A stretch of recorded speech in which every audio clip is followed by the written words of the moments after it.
네, 혹시 중간에 뭔가 질문이 있거나 이야기하고 싶으신 분들 있으면 우리 수다방에다가 이렇게 질문하셔도 되고, 혹시 수다방이 없으신 분들은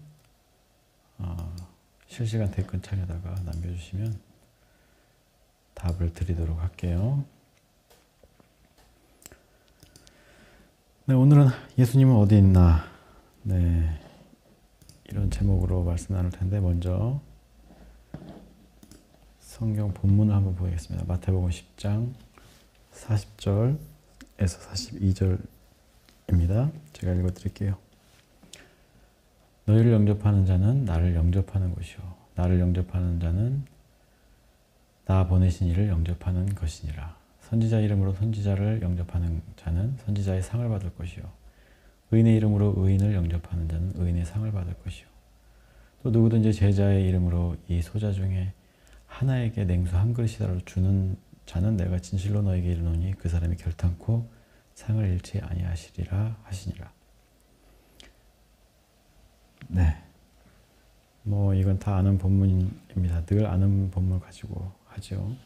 괜히 헷갈리지 않게 하려고 더 그런 부분이 없잖아 있어요.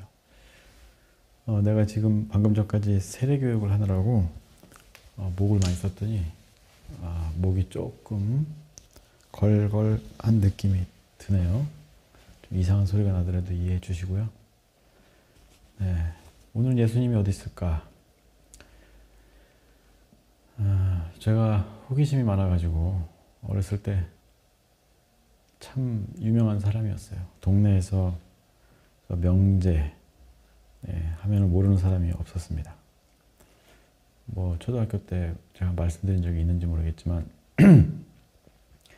입학식 날 막 책상 위에 올라가서 그 신기한 사람들을 이렇게 쳐다보느라고 그런 일도 하고, 무지개 따라서 가다가 산길에서 길을 잃어서 조난당할 뻔한 적도 있고, 해가 떨어져가지고. 네, 또 지는 해를 학교에서 배운 게 있거든요. 지구는 자전하니까 그 자전의 반대로 계속 걸어가면 태양을 놓치지 않는다고 해서 그렇게 가다가 길을 잃어버린 적도 있고, 뭐 계란도 봄어보고, 여러분도 실험용으로 쓴 학교에서 요만한 전구 있잖아요. 이런 것도 1.5V에다가 하면 불이 들어오는데 이걸 직렬로 2개 연결하면 불이 더 세게 들어오고, 이런 걸 보면서 9V도 한번 해보고 그 다음에 110V에도 연결을 해본 사람입니다.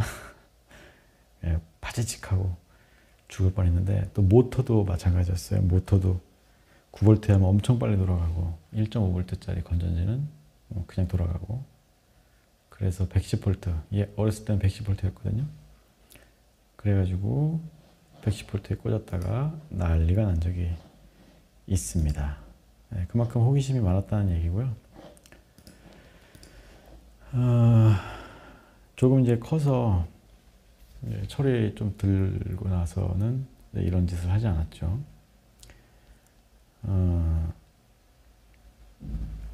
아무튼 호기심 말씀을 왜 드렸냐면 그런 생각도 많이 들었어요. 하나님은 어디에 있을까? 우리가 그토록 믿고 따른 예수님은 항상 함께 하신다고 했는데 어디 있을까? 이런 어떤 궁금증들을 사춘기 시절 어렸을 때부터 그런 궁금증을 많이 가지고 있었어요. 아무리 봐도 하나님 보이지가 않고 들리지가 않았었죠. 아마 여러분들도 하나님의 목소리나 얼굴을 본 적은 한 명도 없는 걸로 제가 알고 있어요. 있다고 하면 정상일까? 이런 생각이 드네요. 아무튼 성경에 보면은 하나님 만나면 다 죽는다고 나오잖아요. 에녹만 하늘로 이렇게 올라가고 그 외에는 하나님 본 자가 없어요. 그래서 저는 죽어도 좋으니까 하나님 보고 싶다, 이런 기도를 했던 기억이 나네요. 아무튼 제가 사춘기 때 한참 인생에 대해서, 어떤 부조리에 대해서 고민을 많이 했었고, 그러면서 이 신의 존재라는 거, 하나님이 존재라는 것이 되게 궁금했어요. 해지기도 했었어요. 부조리하니까 생각나는 알베르트 까미의 이방인, 제가 좋아하는 책이고 지금도 있는데, 네, 그 까미가 갑자기 생각이 나서 말씀드렸고요. 아무튼 제가 그 하나님 만나보려고, 우리 류전 전사님은 얘기를 들어서 알겠지만, 비 오는 날 천은관이라고 그 우리 신학 수업 받던 건물 꼭대기 올라가서 소주를 먹으면서 피레침으로 올라가기도 하고, 네, 아무튼 그래요. 기도원에도 가보고, 뭐 기도도 해보고, 성경책을 막 정독을 해보기도 하고, 좋다는 수련회 막 쫓아다녀 보기도 하고, 별걸 다 해봤지만 하나님을 직접 이렇게 목도하지는 못했다 하는 겁니다. 네. 그래서 하나님이 없는 거 아닌가, 이런 생각들도 했었던 것 같아요. 그러다가 이제 뭐 자연스럽게 나이를 먹어서 뭐 20살 넘고 30살 되고 지금은 이제 49까지, 내년에는 이제 지천명의 나이라고 하는데, 물론 이제 만 50살이 돼야 되겠지만, 하늘의 뜻을 아직도 뭐 모르고 사는 것은 아닌가, 이런 생각을 하고 있어요.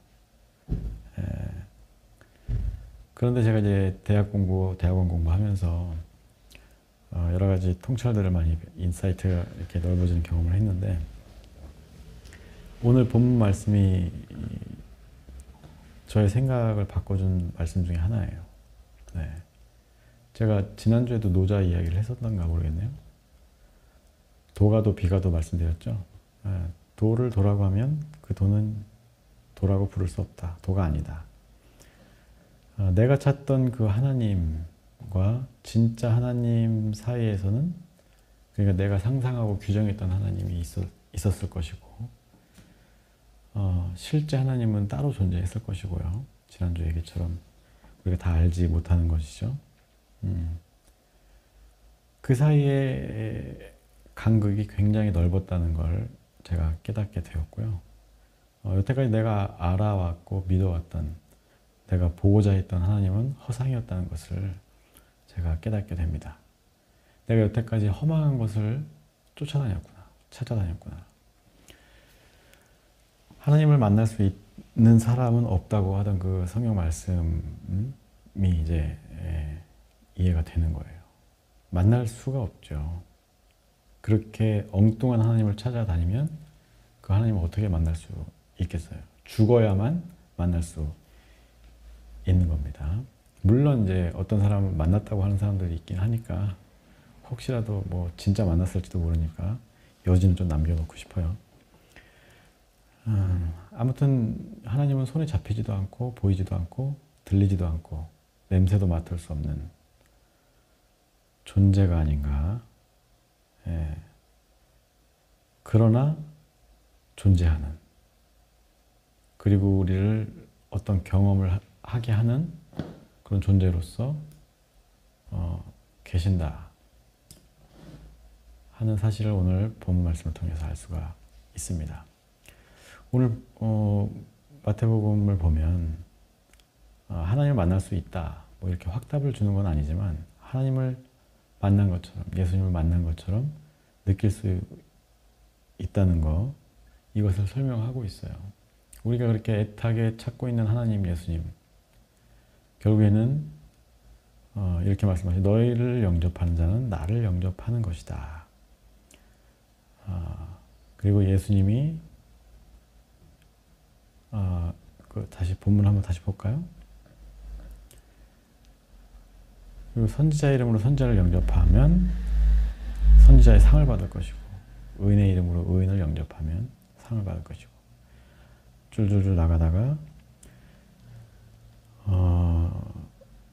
제자의 이름으로, 또 예수님의 이름으로 어떤 소자라고 하면 이제 가난한 사람이나 작은 사람, 연약한 사람들을 이야기할 수 있는 거겠죠. 그들에게 냉수 한 그릇이라도 주는 자가 진실로 너에게 이르노니 그 상을 잃지 아니하리라. 그게 곧 나 예수에게 한 것이다. 냉수 한 사발 퍼주는 거, 배고픈 자에게 빵 한 조각 주는 것이 결국엔 예수께 하는 것과 같다. 예수님께 하듯 선행을 베풀고 사랑하는 그 행위에 대한 상을 잃지 않게 될 것이다. 네. 그런 거예요. 우리가 예수님 찾아다니면서 예수님 뭐 교회에서든 어디서든 만나려고 그렇게 기도하고 울부짖고 그러잖아요. 근데 결과적으로 이 지극히 작은 자에게 한 것이 나에게 한 것이다. 이 말씀을 하고 있는 거예요. 이 말씀에 비춰보면 결국엔 예수님은 어디에나 있고 언제나 존재하신다. 하나님도 마찬가지로 어디에나 언제나 어디에나 무소부지하다는 표현을 우리가 많이 쓰죠. 네, 있다. 그러니까 우리에게 주어진 현실 속에서 만나게 되는 수많은 사람들, 그리고 수많은 생명들, 또 여러 가지 일들을 우리가 어떻게 대하느냐에 따라서 그 사람을 예수처럼 대한다고 하면 우리는 예수님을 만나는 것이고, 그 예수께 대접을 하게 되면 거기에 따른 보상도 받을 수 있다 하는 거예요. 네, 여러분들 각 나라에 대사관이 있고 대사가 있잖아요. 네, 그 대사는 거의 대통령급으로 경호를 받고 이 의전을 받습니다. 왜냐하면은 뭐 미국 대사관이면 미국 대사가 미국의 대통령을 대신해서 우리나라에 와 있는 거잖아요. 또 우리나라 대사들도 각 외교적으로 가서 대통령을 대신해서 그 나라에서 한국의 입장을 이야기하고 듣고 뭐 이런 일들을 하는 것이죠. 마찬가지입니다. 예수님도 하나님이 대사처럼 보내신 분이고, 또 예수를 믿는 제자들도 하나님이 우리를 통해서 하나님 나라의 이야기를, 하나님의 뜻을 전달하는, 말하자면 대사가 되는 것이죠. 그와 같이 모든 사람은 이 하나님의 뜻을 이루기 위해 존재하는 사람들이다.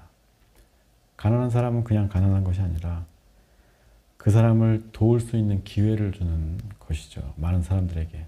그 사람이 어떻게 보면 고난 가운데 있을지라도 어떻게 보면 우리에게는 예수님과 같은 존재이고, 우리가 알아차리지 못하는 사이에 그들은 예수님처럼 우리 곁을 스쳐 지나가는 거예요.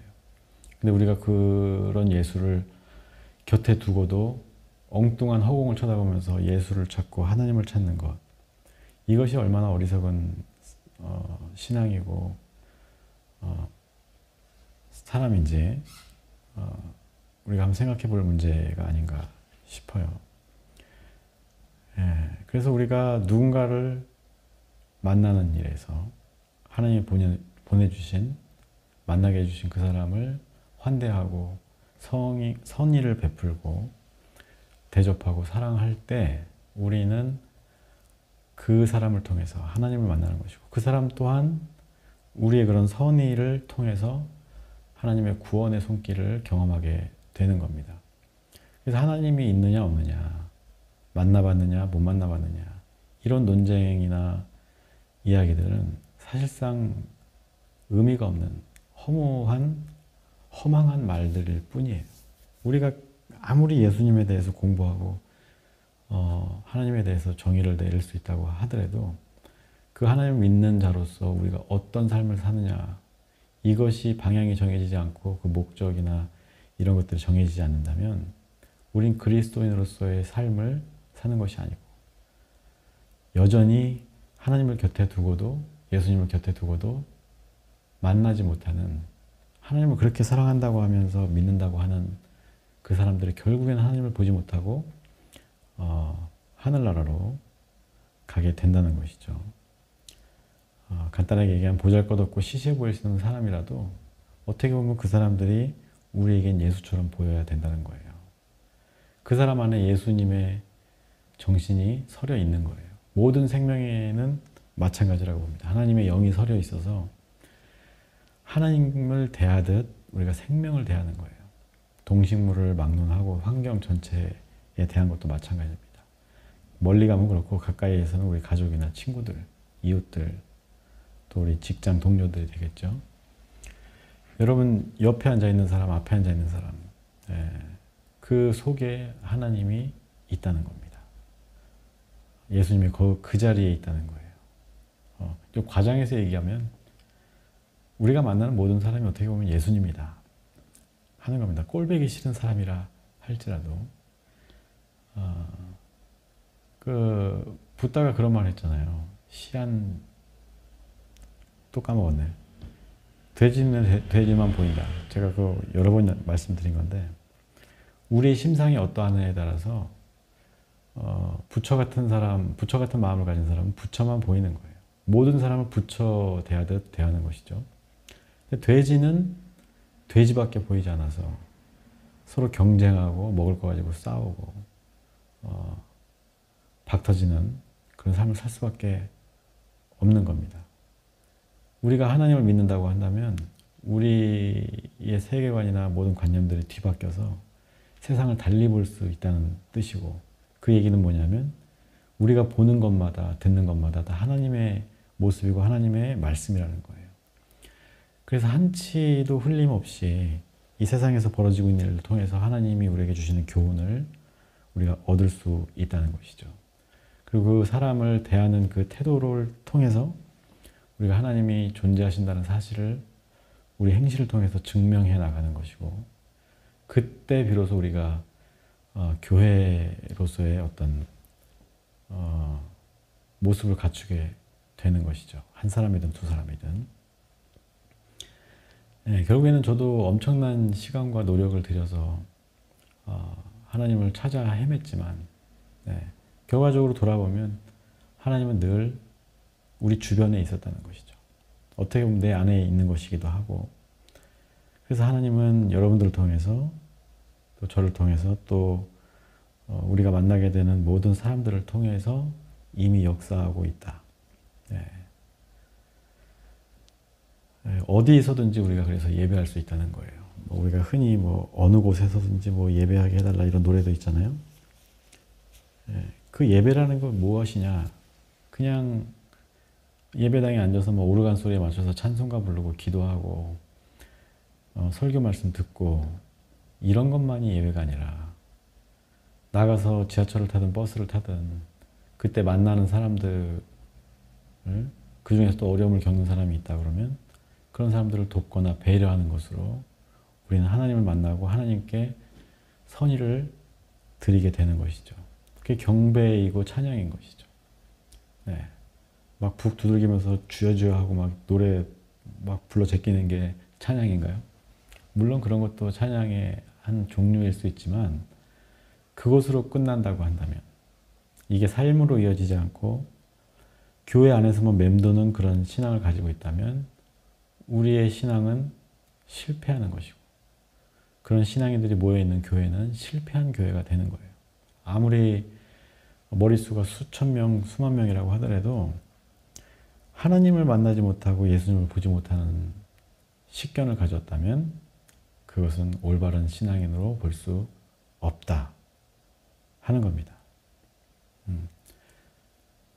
저도 어쨌건 하나님을 많이 찾아서 헤맸지만 이미 수백, 수천 번 이상을 예수님과 하나님께서는 제 주변을 맴돌고 계셨는데, 그렇게 서 있는 하나님은 제가 눈치를 못 챈 거예요. 모른 척하고 그냥 지나갔던 것이죠.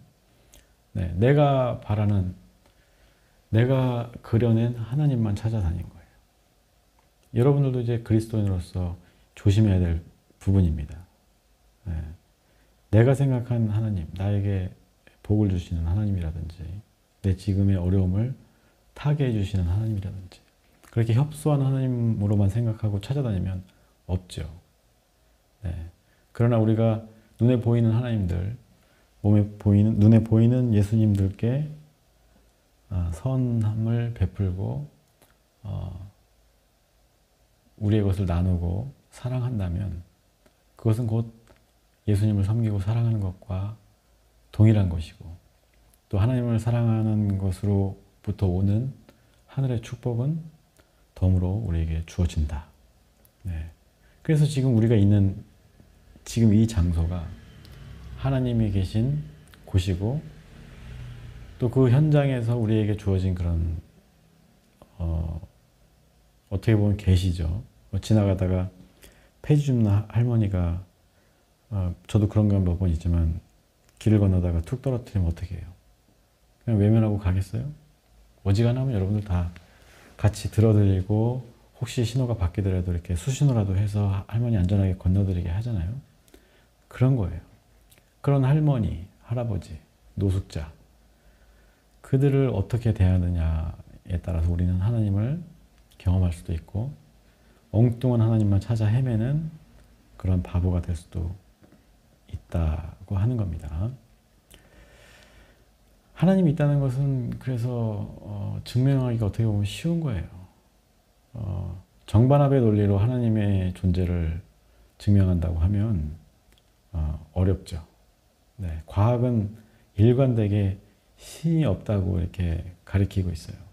모든 것이 우연인 것처럼 제가 지지난주가 말씀드렸지만 과학으로서는 하나님의 신의 존재 유무를 증명할 수 없다. 오히려 신이 없다는 것을 가리키는 지표들이 더 많다. 그래서 이 하나님에 대한 믿음은 정말 철저히 믿음의 영역인 것이죠. 그런데 우리가 무엇을 믿느냐? 허상을 믿는 게 아니잖아요. 그게 실제화가 돼야 되고 이 현실에서 그 하나님의 역사가 나타나야 되잖아요. 그냥 단순히 어떤 기적이 막 일어나고 안 되던 일이 갑자기 잘 되고 이런 것만이 하나님을 증명해 주는 게 아니라는 거예요.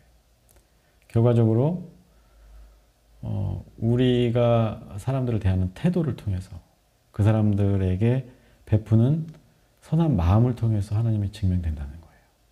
구원이 증명되고 그 구원이 일어나는 그 현장이 예수님의 현장이 되는 것이죠.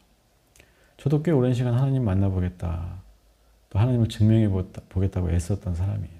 제 이성이나 어떤 여러 가지 근거, 지식들을 가지고 논리를 가지고 하나님을 설명하려고 했지만 욥처럼 그렇게 나중에 고백이 되더라고요. 내가 알 수 없는 말을 여태까지 짓거리고 살았습니다.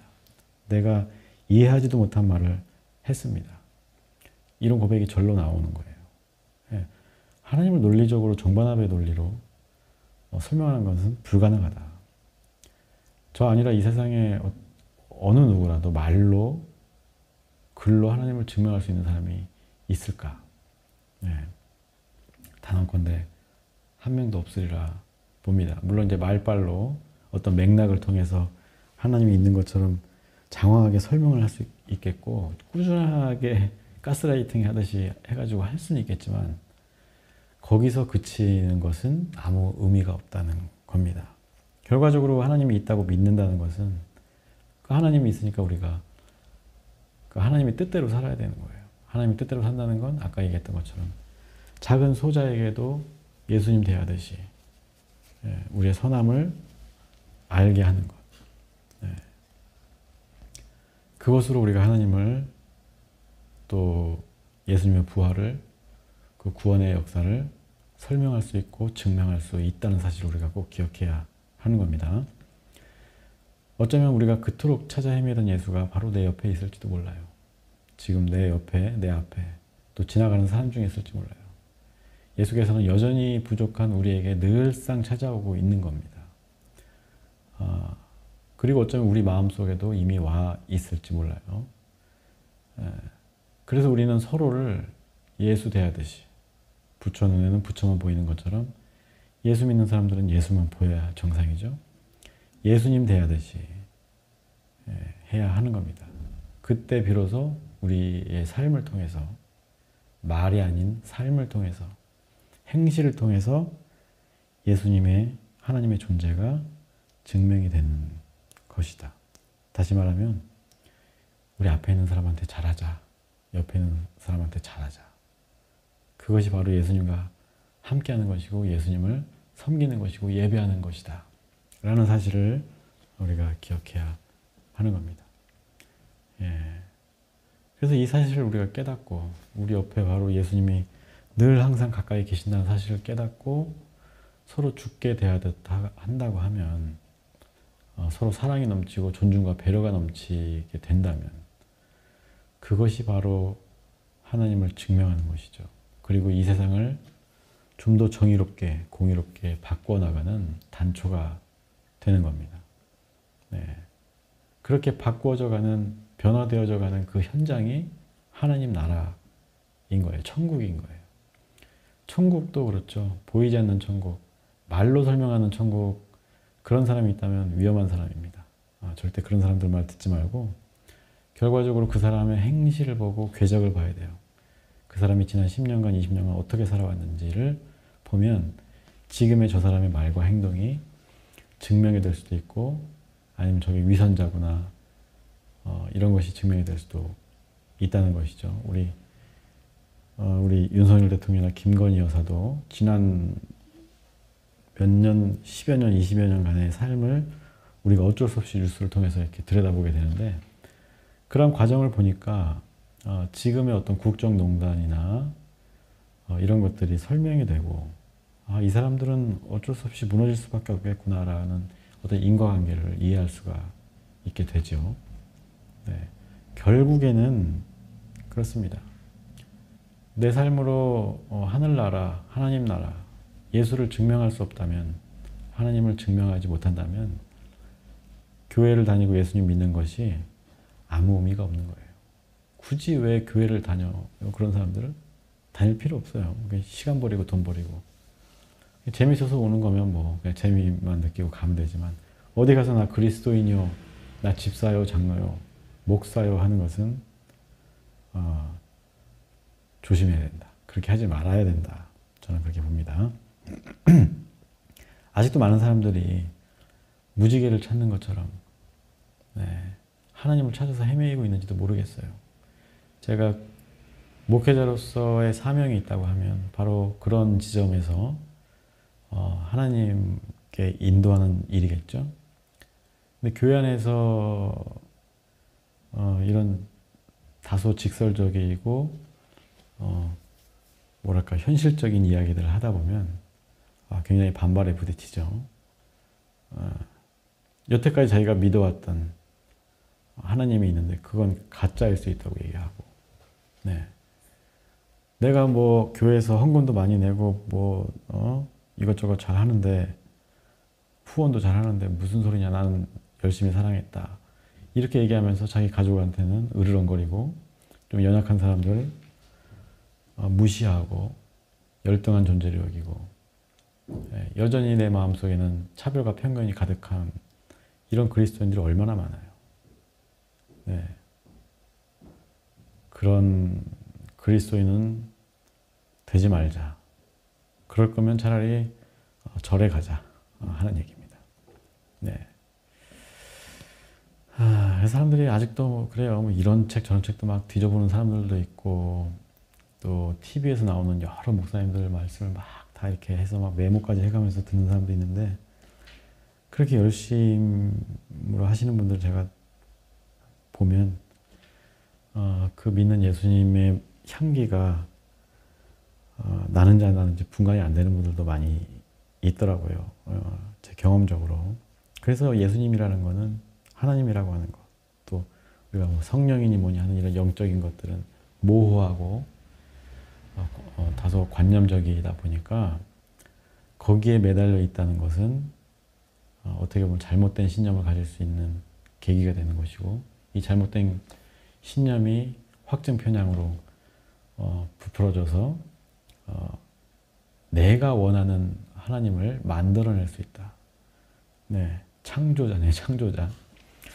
그렇게 됐을 때 그 한 사람으로 말미암아 상처받고 무너지는 사람들이 얼마나 많을 것인가.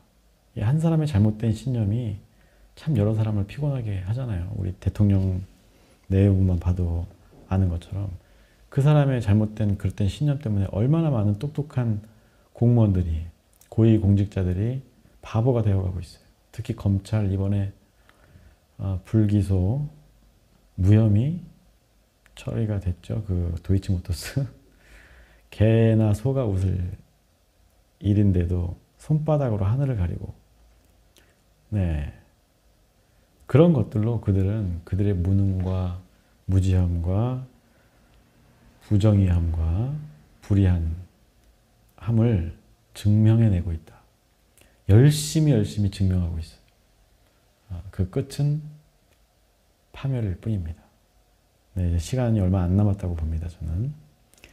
그래서 우리가 엉뚱한 곳에서 하나님을 찾고 엉뚱한 곳에서 답을 찾고 엉뚱한 곳에서 길을 찾으면 안 되는 거예요. 하나님 무소부지하다고 우리가 고백하잖아요. 어디에나 있고 언제나 존재하는 하나님을 우리가 느낄 수 있어야 하는 겁니다. 결국엔 하나님은 누구를 통해서 사람을 세우시고 쓰십니까? 베드로래요. 바울 같은 사람도 바나바라는 걸출한 조력자가 없었으면 바울로 기억되지 못했을 거예요. 벌써부터 초대교회에 이미 유대파 제자들, 사도들에 의해서 이렇게 뭐라고 그래요? 카르텔처럼 형성이 되어 있었는데, 더군다나 예수님을 핍박하던 바울이 복음을 전한다. 용납이 안 되는 거죠. 그런데 바나바가 중재 역할을 잘 하면서 이 사람이 정말 변화되었다는 거 알리면서 바울을 통해서 많은 복음이 전파될 수 있었던 거거든요. 그러니까 우리 옆에 있는 사람 한 사람이 어떻게 보면 바나바 같은 사람이 될 수도 있는 것이고, 나도 누군가에게 바나바 같은 사람이 될 수 있는 것이고, 또 모세 옆에는 여호수아가 있었고, 늘 그래요. 네, 뭐 대통령이 됐든 어떤 사람이 있든 옆에 누가 있느냐가 중요한 거거든요. 아무튼 우리 주변에 나를 나 되게 하는, 나의 존재를 증명해주는 사람들이 여럿 있다는 거예요. 예, 비록 모르는 사람이라고 할지라도 그 사람과의 조우를 통해서 내가 어떤 행동을 하고 어떤 말을 하느냐에 따라서 그 사람이 나에게 바나바 같은 사람이 될 수도 있는 것이고, 아니면 우리를 곤란하게 하는 그런 당대의 빌라도 같은 사람이 될 수도 있는 거겠죠. 네.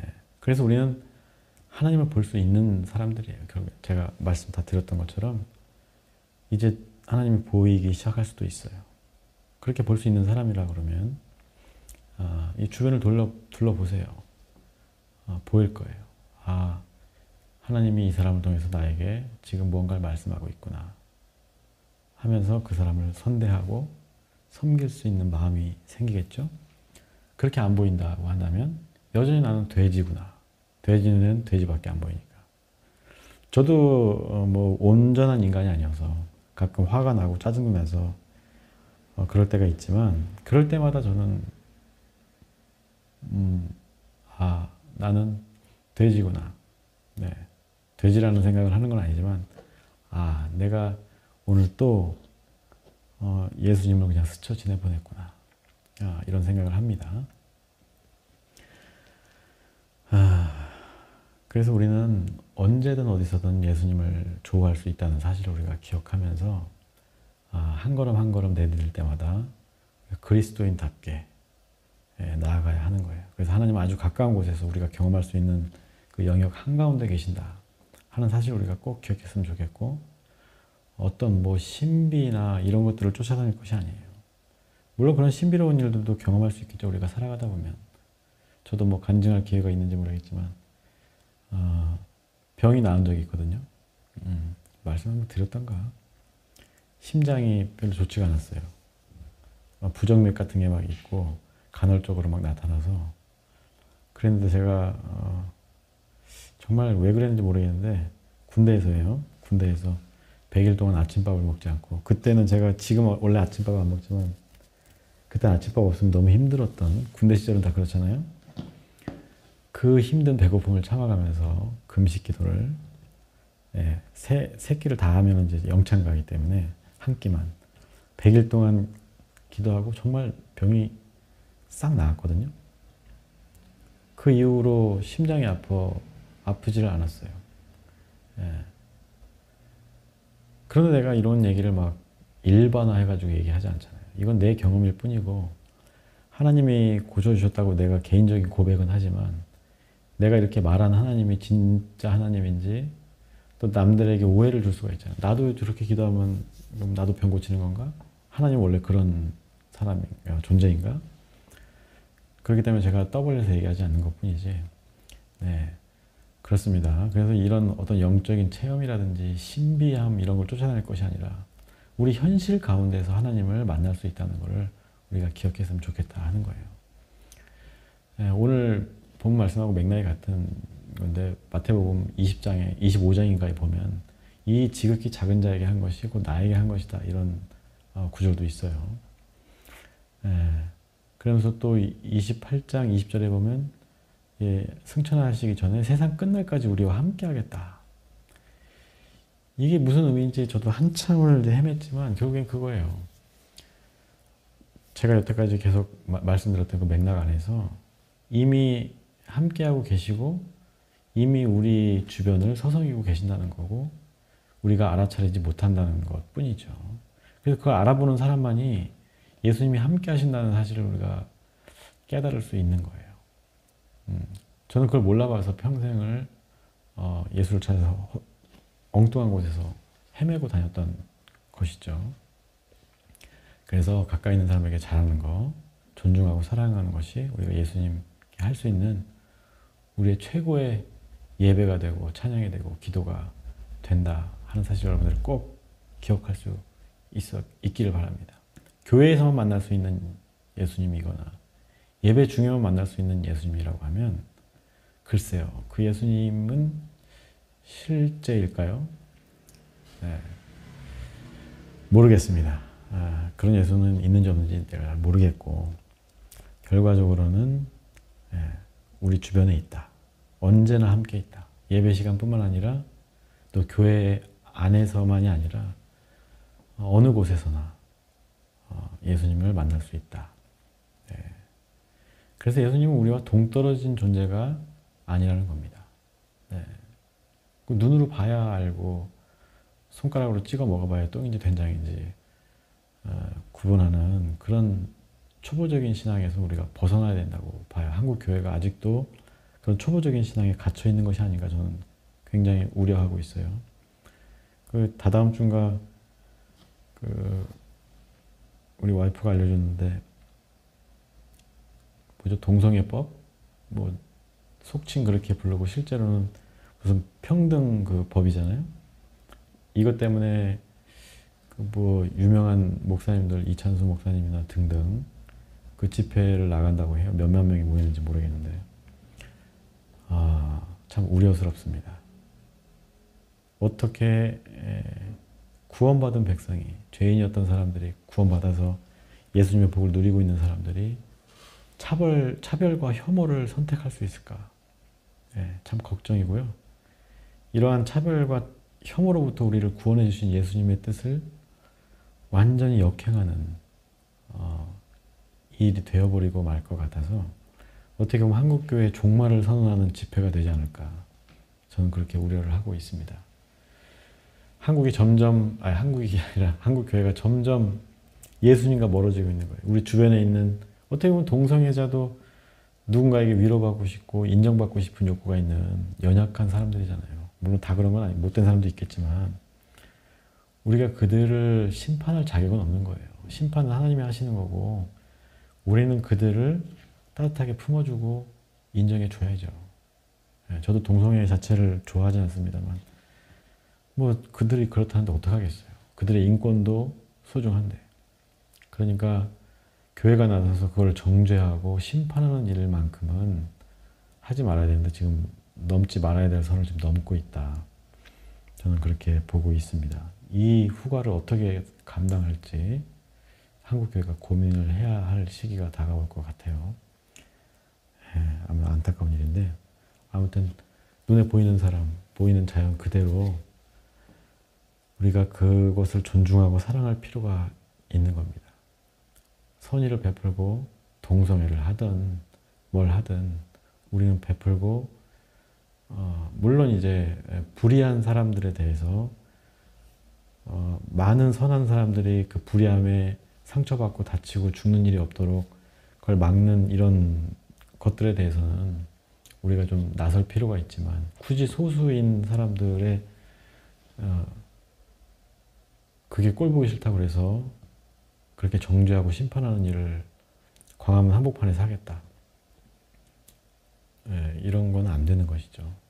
오히려 지금 내 앞에 와 있는 예수를 발로 차고 때리고 다시 십자가에 못 박는 일을 하고 있는 겁니다.